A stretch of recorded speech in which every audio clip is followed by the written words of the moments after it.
Listen, I have been working at the Kelvaros research station for 11 cycles now, and I thought I had seen everything the galaxy could throw at me. I was wrong. So catastrophically, hilariously, terrifyingly wrong that I still wake up in the middle of my sleep period wondering if it actually happened. My name is Vec. Just Vec. Nothing fancy. Nothing complicated. I am a xenobiologist, which is a polite way of saying I watch dangerous things from very far away and take notes. My partner, Rillo, handles the technical equipment. He is good at his job, never panics, always double-checks the sensor arrays. We make a solid team. The station orbits Thylia 9, a death world. And yes, I mean an actual certified quarantine death world. The kind of planet where everything has evolved specifically to kill everything else. The Galactic Council slapped about 47 warning beacons around this system. Nobody lands on Thylia 9. Nobody even thinks about landing on Thylia 9. It is the kind of place where the plants have teeth and the rocks occasionally get up and chase you. So naturally, when Rillo picked up a ship signature heading straight for the planet, we assumed it was a malfunction. Sensor ghosts. Solar radiation playing tricks. Something rash. Vec. You need to see this, Rillo called from his console. His tail doing that nervous twitch it does when something does not make sense. I pulled myself away from my very important task of drinking kava and complaining about the temperature settings. What am I looking at? Human vessel. Small crew transport. And they are not just passing through, they are on an approach vector. I blinked. All four of my eyes, one after another. That cannot be right. Run the scan again. He did. Same result. A human ship broadcasting Earth registry codes, slowing down for atmospheric entry. Did they not receive the warning broadcasts? I asked. Already pulling up the communication channels. Are their receivers broken? Are they suicidal? Rillo's scales had gone pale, which meant he was either scared or confused. Possibly both. Vec, they acknowledged the warnings. All 47 of them. They sent back a message saying, and I quote, "Thanks for the heads up, looks fun. Looks fun. Looks fun." I sat down before my legs could give out. In 11 cycles of observing death worlds, I had never, not once, not ever seen anyone describe Thylia 9 as fun. Terrifying. Yes. Apocalyptic. Absolutely. A monument to everything wrong with evolutionary pressure? Obviously. But fun. Get me visual confirmation, I said, my voice coming out higher than I intended. I need to see what kind of insane, suicidal, probably already dead crew is flying that ship. The screen flickered to life and there they were. Humans. 3 of them, visible through the cockpit viewport. They were smiling. Smiling. One of them was even laughing, pointing at something on the planet's surface below them. Rillo, I said carefully, gripping the edge of my console. Are we sure humans are classified as sentient? Because this seems like evidence to the contrary. Council says they are sentient, Rillo muttered. But he did not sound convinced. We watched in mounting horror as the human ship broke atmosphere and headed straight toward the planet's surface. Toward the forests. Toward the hunting grounds of the most dangerous apex predator in this entire sector. Should we do something? Rillo asked. I wanted to say yes. I wanted to initiate emergency protocols, contact the council, send a rescue team. But something stopped me. Maybe it was curiosity. Maybe it was morbid fascination.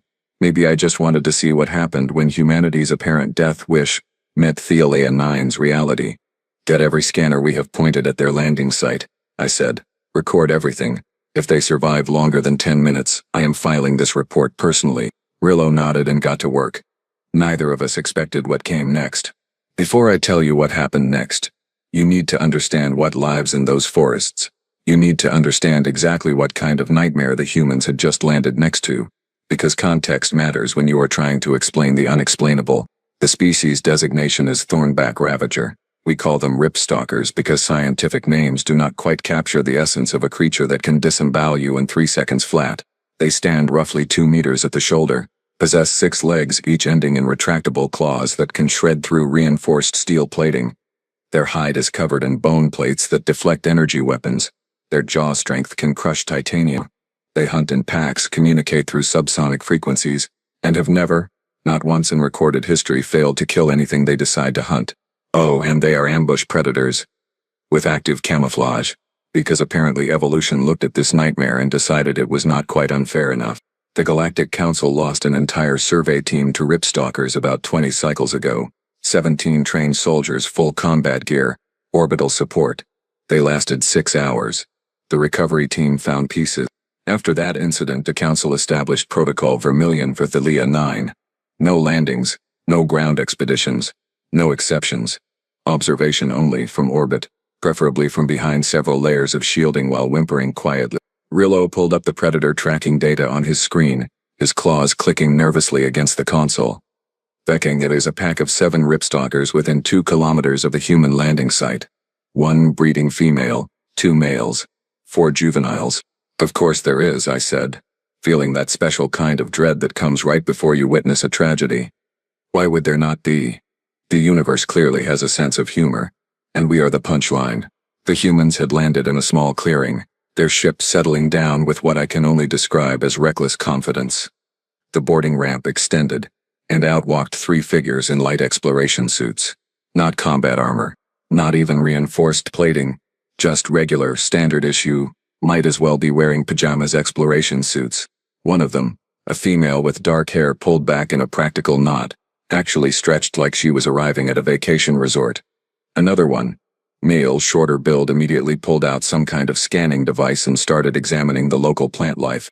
The third, taller male with sun-weathered skin, started unpacking camping equipment. Camping equipment. They are setting up a camp, Rillo said, his voice flat with disbelief. They are not running. They are not securing a perimeter. They are setting up a camp. I activated our translation protocols and tapped into their communication frequency. Maybe, just maybe, they had some kind of plan. Some kind of brilliant human strategy we were not aware of. The air smells amazing. The female's voice came through cheerful and bright, like pine trees and fresh rain. Gravity is a bit heavy, the shorter male replied, not sounding concerned at all. But manageable. Hey, Marcus, you think we will see any of the local wildlife? The taller one, Marcus, apparently laughed. Actually laughed. Hope so, Tommy. That is why we came here. Tired of all those safe, boring, council-approved worlds. Wanted some real nature. Real nature. He wanted real nature. On a planet where nature has claws, teeth, armor plating, and a perfect murder record. Rillo, I said slowly, please tell me our translation matrix is malfunctioning. Please tell me we are not actually hearing a human say they came to a death world because other planets were too boring. Rillo checked his systems twice. Translation is accurate. They are really that insane. How is their species not extinct? I wondered aloud, watching them continue setting up camp like they were in a protected park. How have they survived long enough to achieve space travel? I have no idea, Rillo admitted. But Vec, the ripstalkers are moving. The juvenile pack is heading toward the human position. Estimated contact in 12 minutes.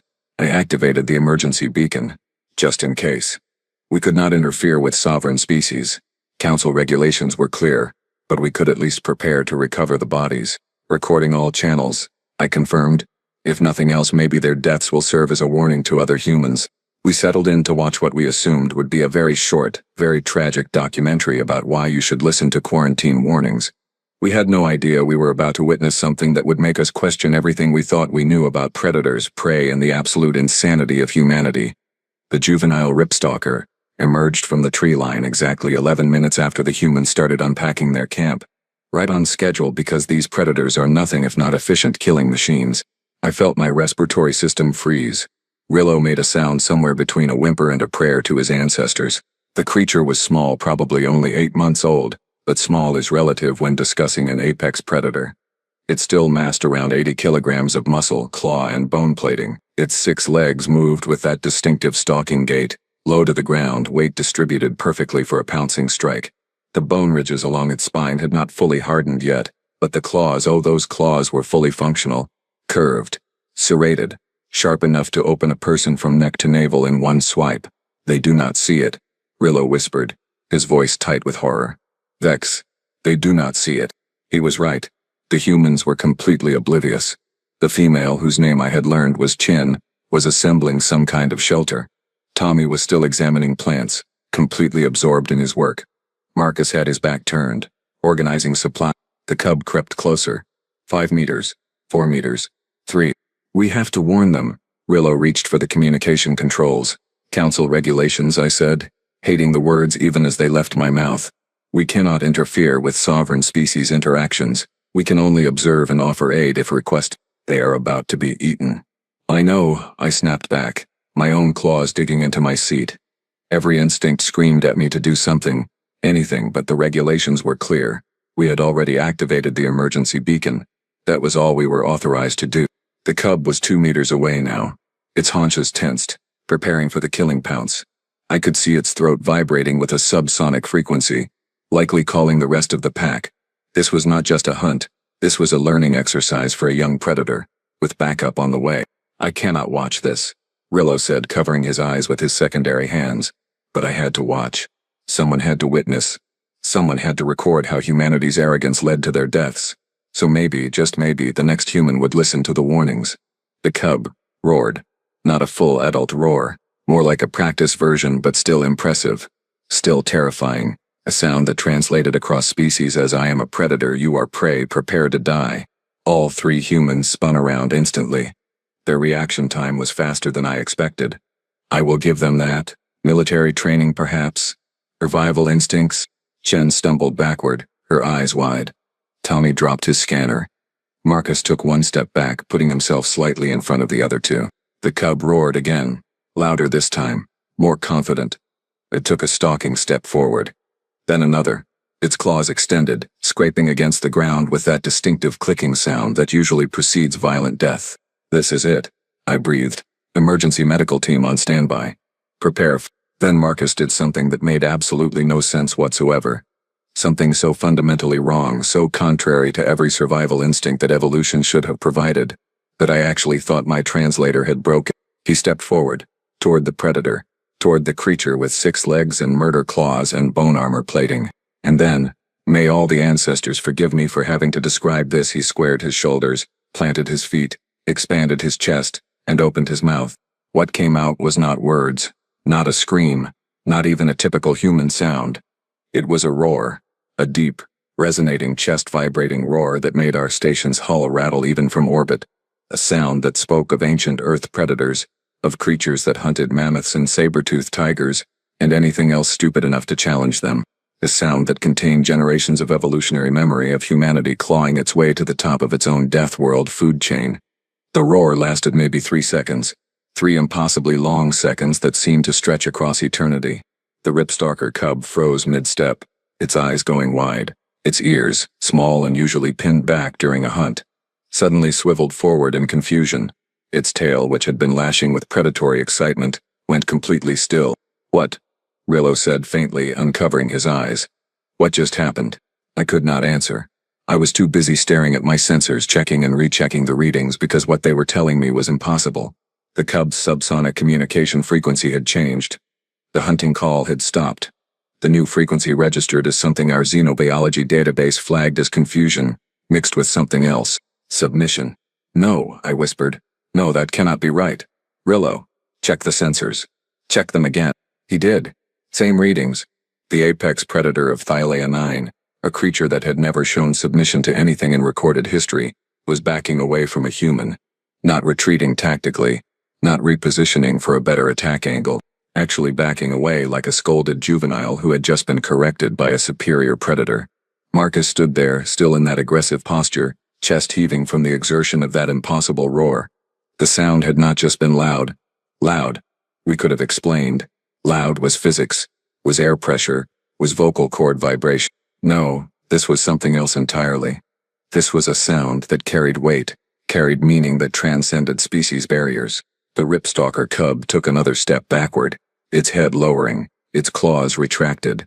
The bone plates along its spine, which should have been bristling with aggression, flattened submissively against its body. I need someone to explain this to me, I said, my voice coming out as a squeak.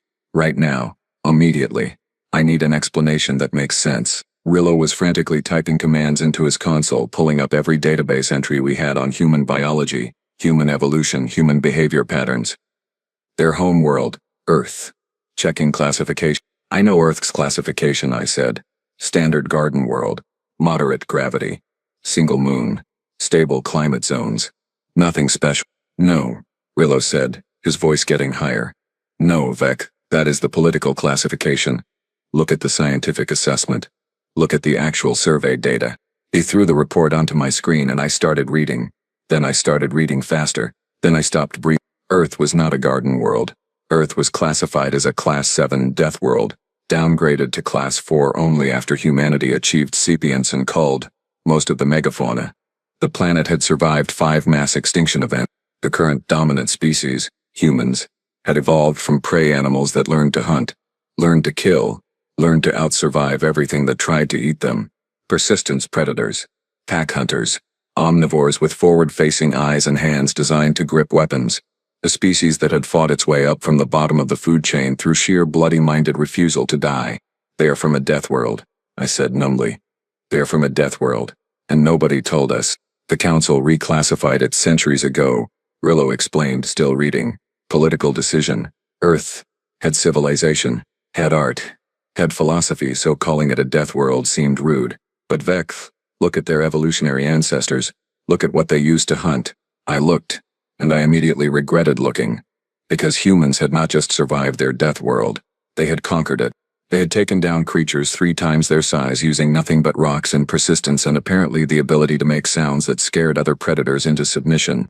On the screen, Marcus was still staring down the ripstalker cub.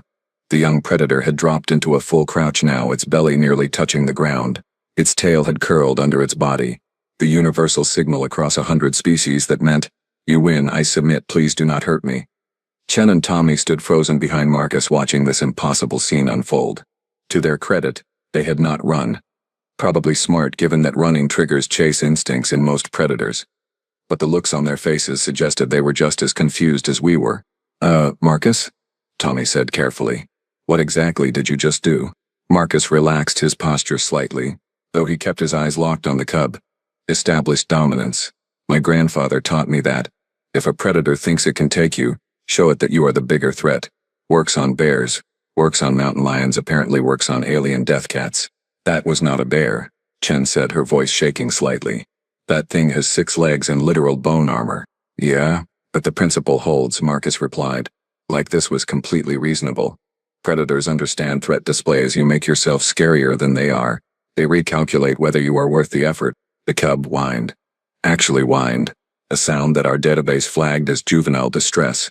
It shuffled backward another meter, its eyes still fixed on Marcus with what I can only describe as fearful respect. "This is insane," I muttered, watching the readings. "This violates every behavioral model we have. Ripstalkers do not submit. They do not back down. They certainly do not whine like frightened younglings. Maybe they never met anything scarier than them before," Rillo suggested. "Maybe they are the top predator on this planet because nothing here can challenge them. Until now," I finished, the implication settling over me like a cold blanket. Marcus took a slow step forward, and the cub immediately scrambled backward, tripping over its own legs in its haste to retreat. One of its paws got tangled with another, and it tumbled sideways with an undignified yelp. And then, by all the stars in the galaxy, its tail started wagging. Not a lashing, predatory tail movement, not a aggressive display. An actual, genuine, excited tail wag. Like a domesticated animal greeting someone it recognized as pack leader. "Please tell me I am hallucinating," I said weakly. "Please tell me we are having a shared stress-induced hallucination." "I wish I could," Rillo replied, his voice hollow. "But the sensors do not hallucinate. The recordings do not hallucinate. This is really happening." Marcus crouched down, making himself smaller, less threatening. He extended one hand slowly, palm down, in what I recognized from human cultural databases as a non-threatening greeting gesture. The ripstalker cub, the apex predator juvenile that should have been trying to tear out his throat, crawled forward on its belly. Its ears were forward now, not in aggression but in curiosity. It stretched its neck out, sniffing cautiously at Marcus's extended hand. "Oh no," Chen said from behind Marcus. "Oh no, do not tell me you are about to do what I think you are about to do." "Just meeting the local wildlife," Marcus said calmly, and then, while Rillo and I watched in absolute horror mixed with morbid fascination, he gently scratched the ripstalker cub behind its ear ridge. The cub's back legs started thumping against the ground in pleasure. "I am filing this report immediately," I said, reaching for my console with shaking hands. "I am filing it right now, and I am flagging it Priority 1, and I am recommending that humans be reclassified as a apex-level threat species." "Good idea," Rillo agreed, not taking his eyes off the screen. "Because Vec, if they can do this to a ripstalker after 3 seconds of interaction, what else can they do?" I did not want to think about it, but I had a feeling we were about to find out, because the rest of the pack was approaching, and they did not sound happy about what just happened to their cub. The cub was now rolling onto its back, all 6 legs in the air, exposing its vulnerable stomach to Marcus, while making small chirping sounds that our database unhelpfully translated as contentment vocalizations. Marcus was scratching its belly. The apex predator of Thylia 9 was getting a belly rub from a human and enjoying it. "This cannot get worse," I said to Rillo. "This situation has reached maximum absurdity. It cannot possibly escalate further." The universe heard me say that and took it as a personal challenge. Our motion sensors lit up like a festival display. Multiple large signatures approaching from the forest, moving fast, not bothering with stealth anymore. The subsonic frequencies went chaotic, a cacophony of alarm calls and aggressive warnings that made our translation software throw error messages. "The pack," Rillo said, his scales going completely white. "The entire pack is coming. The breeding female is leading them." I pulled up the visual feed and felt my organs try to escape through my mouth. The breeding female was massive, easily twice the size of the cub. Maybe 300 kilograms of pure muscle and maternal fury. Behind her came 2 full-grown males, each one a walking nightmare of claws and teeth and bad intentions. They burst from the tree line at full sprint, and let me tell you something about watching apex predators charge. There is fast, and then there is ripstalker fast. They move like liquid death, 6 legs eating up ground in synchronized bounds that should not be physically possible. The female had her mouth open, displaying teeth that could have been used as industrial cutting tools. "Marcus, run!" Chen screamed, finally breaking her paralysis. Tommy grabbed her arm, trying to pull her toward the ship. Smart humans, those two, survival instincts finally overriding whatever madness had infected their species. But Marcus stood up slowly, calmly, placing himself between the charging predators and his companions. He spread his arms wide, making himself as large as possible. The cub scrambled to its feet and darted behind him, pressing against his legs like it was seeking protection from the humans. The cub was seeking protection from the humans against its own pack. I was typing my resignation letter in my head. I was done. Finished. I would go back to my homeworld, open a small shop selling decorative fungus, and never think about xenobiology again. The breeding female skidded to a halt 3 meters from Marcus, the males flanking her on either side. Her lips were pulled back in a snarl that exposed every single one of her 72 teeth. The subsonic frequency coming from her throat registered as extreme aggression mixed with maternal protection instincts. She was not just angry. She was ready to tear Marcus into component molecules for touching her offspring. Marcus took a deep breath. I could see his chest expanding, see him preparing for something. Chen and Tommy had stopped their retreat, watching with the kind of horrified fascination usually reserved for natural disasters. "Do not do it," I whispered at the screen.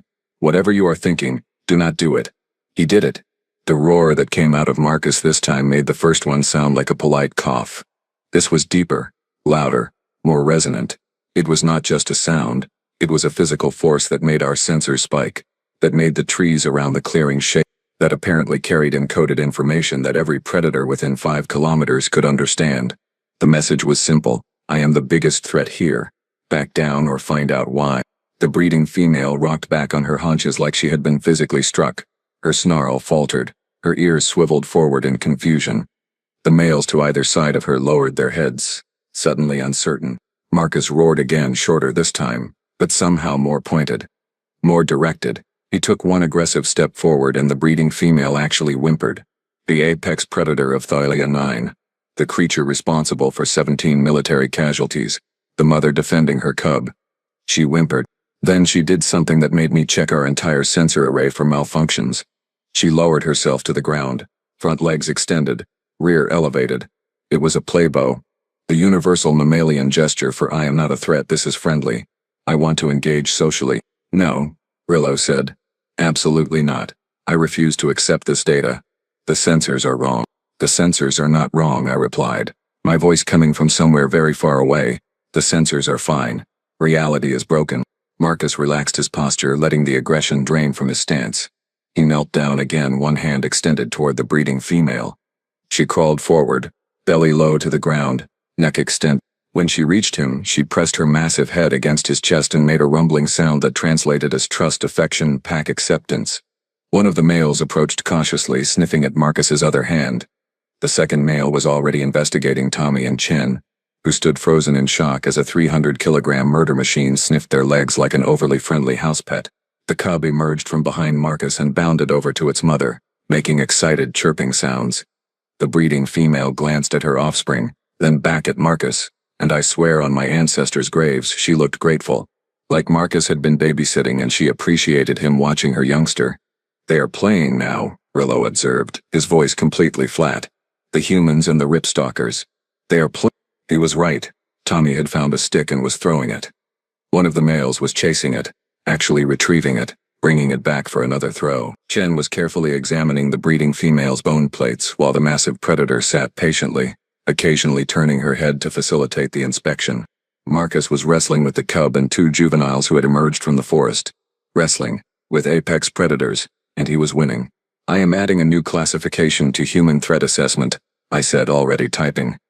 Notation: humans possess an apparent ability to pacify and befriend hostile fauna through unknown mechanisms, possibly pheromonal, possibly psychic, possibly they are just completely insane and the universe is afraid to tell them no.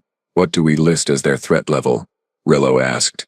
I watched Marcus pick up the cub, all 80 kilograms of it, and hold it like a small child while it licked his face with a tongue that could strip flesh from bone.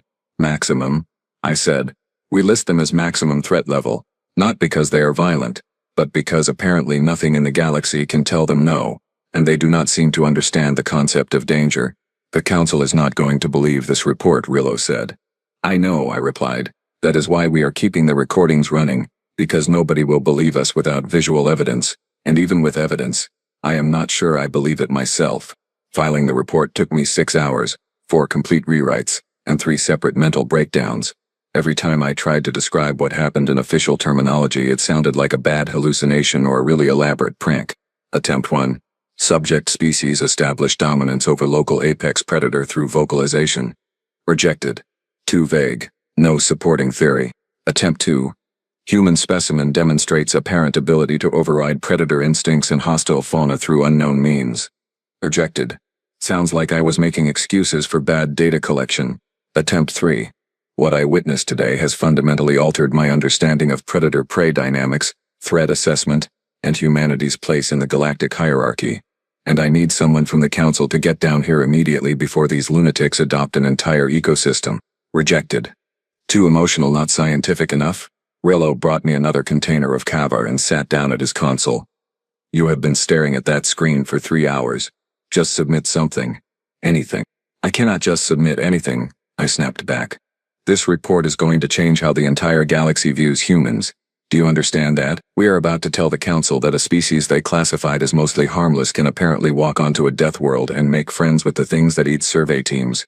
So tell them that," Rillo said simply. "I cannot tell them that. It sounds insane." "It is insane," he agreed, "but it is also what happened. We have 17 hours of continuous footage, biometric data, audio recordings. Even if they think we are lying, the evidence does not lie." I groaned and put my head down on the console. Below us on the planet's surface, Marcus had built a fire. The entire Ripstalker pack was lounging around it like domesticated animals. One of the males had its head in Chen's lap while she examined its teeth.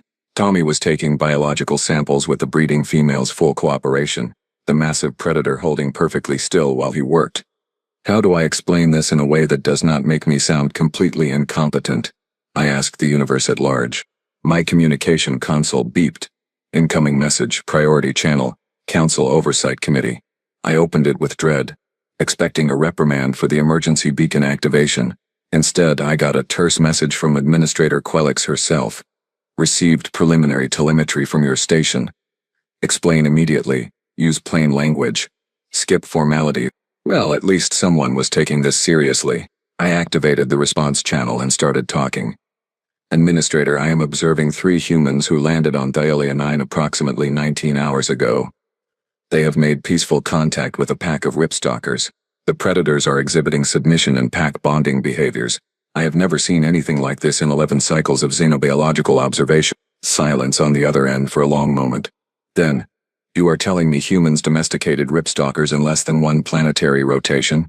"I am telling you that ripstalkers domesticated themselves the moment a human roared back at one," I corrected. "I am telling you that we need to completely reassess human threat classifications, not because they are aggressive, but because apparently they can walk onto a death world and the death world decides to befriend them." Another pause. Sending a council evaluation team immediately. Do not under any circumstances interfere with the humans. We need to understand this capability before we make any diplomatic decision. Understood, Administrator. The channel closed and I slumped back in my chair. Rillo was already compiling the full data package, organizing footage, preparing detailed biometric analysis. You realize this changes everything, right? He said quietly. Every single protocol we have for evaluating species, for determining threat levels, for understanding predator behavior. All of it just became obsolete. I know, I replied, watching the screens. Marcus had just thrown a ball made from bundled vegetation, and 4 ripstalkers were chasing it with enthusiastic determination. I know, and honestly I am not sure whether that terrifies me or fascinates me. Both, Rillo suggested. Definitely both. Yeah, I agreed. Both is accurate. The council evaluation team arrived, watched the footage, observed the humans for 6 hours, and then left without saying a word. Their official report is still classified. I suspect it will remain classified until everyone currently alive is safely dead and cannot be blamed for the conclusions. 3 cycles later I am still watching the humans. They have not left. They have built a permanent camp, established a research station, and somehow convinced 12 more ripstalkers to join what I can only describe as their ever-growing pack. Marcus teaches them tricks. The breeding female, who the humans named Duchess because apparently even Death World predators deserve dignified names, can now sit, stay, and retrieve on command. She seems proud of these accomplishments. Chen has published 4 papers on ripstalker social behavior, all of which required complete rewrites of existing xenobiology textbooks. Tommy has cataloged 73 plant species, most of which are less poisonous than initially believed, probably because the ripstalkers keep leading him to the safe ones. Yesterday I watched a juvenile ripstalker fall asleep on Marcus's lap. This creature, whose species designation includes the word ravager, was snoring softly while a human scratched behind its ear ridge. I have stopped trying to make it make sense. The galaxy thought it understood predators. We thought we understood dominance, territory, survival instincts. Then humans showed up and demonstrated that sometimes, just sometimes, the scariest thing in the universe is not the creature with the most teeth. It is the creature that can look at something designed by evolution to kill, and instead see a friend. My threat assessment report was finally accepted by the council. Humans remain classified as sentient, non-hostile, and approved for general contact. But I added a personal note to the file, flagged for any species planning first contact. Approach with caution, not because they are dangerous, but because they will absolutely try to pet your most dangerous wildlife, and it will probably let them. Rillo asked me what I learned from all this. I told him the truth. The universe is much stranger than we thought. Humans are far more terrifying than anyone realized, and somewhere on Earth, there is probably a very good explanation for why they are like this. I just hope I never have to meet whatever on their homeworld made them this way. Because if humans are this friendly, this fearless, this absolutely determined to befriend anything with teeth, I can only imagine what they had to survive to become this insane. The report is filed. The footage is archived. The humans are staying, and somewhere in the galactic database Thylia 9's classification just changed from Forbidden Death World to Human Wildlife Sanctuary. May the ancestors help us all.